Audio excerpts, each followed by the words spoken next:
Strong enough grassroots campaign to ensure people are informed about the choice in this election that I described. And I'm confident we will have the resources to do that. Jay, speaking of resources, a lot of the policy that you put forward in your speech, the reason that isn't law yet is not because of Governor Baker's veto, it's because the legislature isn't putting it on his desk.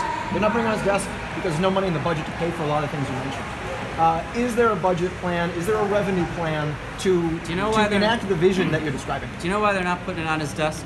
Because he's not asking them to. There's no leadership from Governor Baker. He's not trying to make progress on fixing our transportation system in any material way or make sure every child and family in this state has access to high quality, affordable child care and preschool or actually adequately funding our public schools. He's got no plan. It's not only that he's not making progress, he's not even trying. And that, in my view, is unacceptable. And the people of this state deserve better. Yes, it's going to take additional revenue. It's why I support the millionaire's tax. And you know what? I've been upfront about that with the voters. Charlie Baker, I don't know if he's taken a position on anything other than he's going to send some National Guard resources to help Donald Trump enforce his hateful immigration policies. I mean, when is he going to take a position on this? Don't the voters of Massachusetts deserve the respect that their governor tells them how he stands on important public policy issues? But that's not his approach. It's being cautious, it's not taking a position if you don't have to, not doing anything if you don't have to, and that's going to end. And when I'm governor, people are going to know where I stand.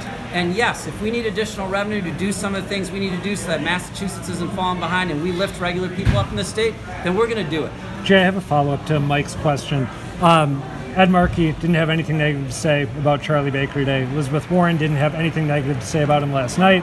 Marty Walsh criticized Scott Lively today, but not Charlie Baker. Do you think that the Democratic establishment is going to get behind your campaign, or are they going to continue sort of dodging the question of whether they believe Baker should stay in the corner office?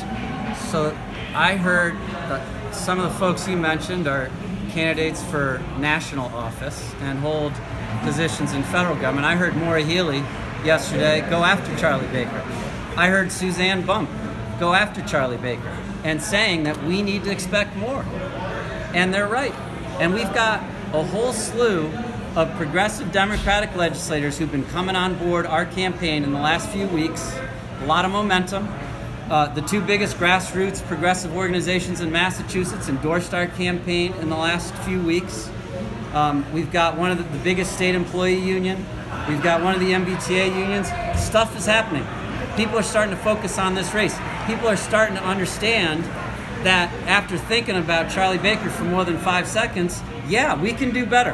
And I think we're going to see the Democratic, as you saw here, there's a lot of enthusiasm from the Democratic Party for actually making a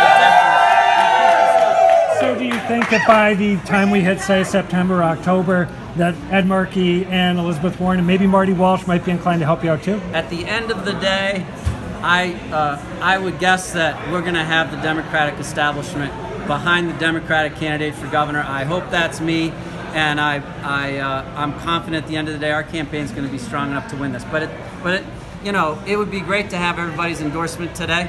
Of course, I care much more about all the people standing behind me, all the people who are in that room, the grassroots people who are going to be knocking on doors, making calls, talking to their neighbors, talking to their friends, putting bumper stickers on their car.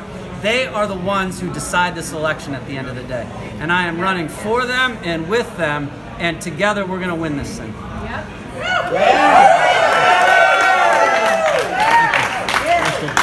Thank you.